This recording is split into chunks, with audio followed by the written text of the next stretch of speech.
Well, why is it important to have open confession? Why is it important? Because you're exercising your heart, not your ego, not your appeal to sympathy. Hey, feel sorry for me. You're exercising what's genuine in your heart so you can advance yourself with God. You know what I mean? You make yourself accountable when you confess it to strangers and the people that care about you, or an opportunity where you can express that. So I'm giving that opportunity of marriage, recommitments, and confessions toward each other. Of course, there's going to be an order in that situation because the children are present. You know, there's going to be, prior agreements, what they want to share, and prior private confirmations of the other deeper issues that are within their relationship. But yeah, there are going to be 10 people that are going to be boldly announce and apologize to their wife in front of everyone, their husband, vice versa. You know what I mean? It's not about looking at people going, look how terrible your marriage is. Nah, it's about public exposure and opportunity to all be embraced under the umbrella of what? A facility of Jesus Christ, a congregation of Jesus Christ. So the children go like this. Wow, my mom and dad changed since they came to this church. You know why? They confessed in front of everyone, including me, how they want to improve their relationships with each other and with God. So now the child gets to grow way more abundant because he sees the examples and spearheads this whole entire situation in their personal life for what? To apply these levels in their life at a super young age, not when they're 6 years old and finally experience this type of stuff. So this is what Giving More Money By is about. You don't need a counselor, you don't need a rehab center, you need a place to confess so you can be honest. And then you can move from there. Because once you do that, there's no more deception, there's no more excuse. We're going to hold you accountable, or you're going to hold yourself accountable, because we're not going to be pressuring you, but we're going to be embracing the fact that you have the heart to speak what's inside to all of us, and we're not even worried to listen to that. Only God is worthy to listen to that. You know what I mean? But to mirror the behavior of what God chooses us in terms of love and faithfulness and embracing each other, that will connect the whole entire group to really solidify each other and to really be beyond this idea that we're just here together independently. And yeah, I may know you, may know me, but we're not like as much as in love with each other in a spiritual way, and that's what union's all truly about. And you have to provide that opportunity, because the people are not doing it.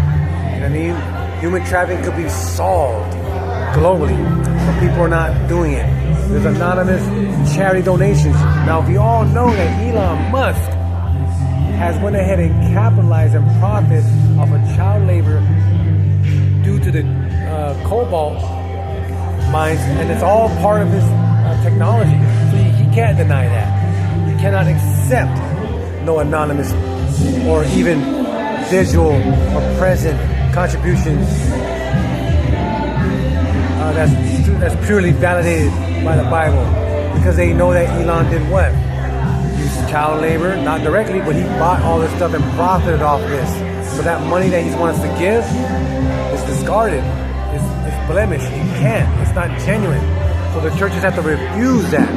So the idea of placing anonymous donations helps the money laundering situation, helps the ambiguous loans, and biggest charity giving, to continue what? Human trafficking, continue the war machine, continue all these things. If not, the church will strictly follow what's validated by God in terms of charity donations, and that's strictly written in there. They won't have anonymous donations. So how are you going to have anonymous donations and all of a sudden you know everybody in your church and you know exactly what they do, because that's what your goal is too. You don't just have people in your church, you embrace them. What do you embrace them about?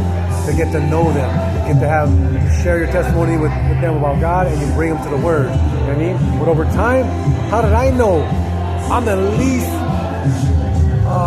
social person at the churches I've been to, but I know what a lot of people do in their lives. I know how the people make their money, and that's the root of their heart.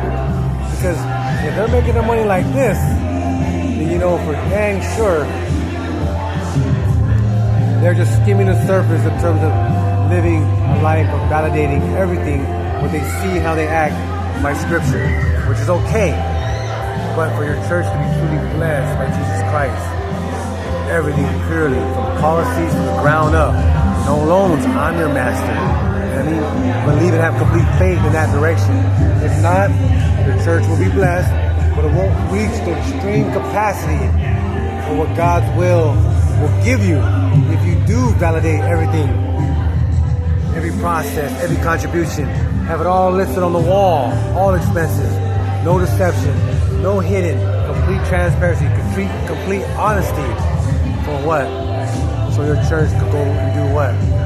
Have an extreme, bountiful blessing of God's attention and will planted in you and a church.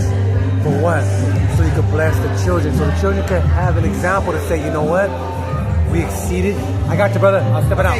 Yeah, I got you. You know, so the children can have an example and see. And now you gave them a chance of what? Seeing everything validated by God in action by humans on earth that are fleshful, full of sin. Lord.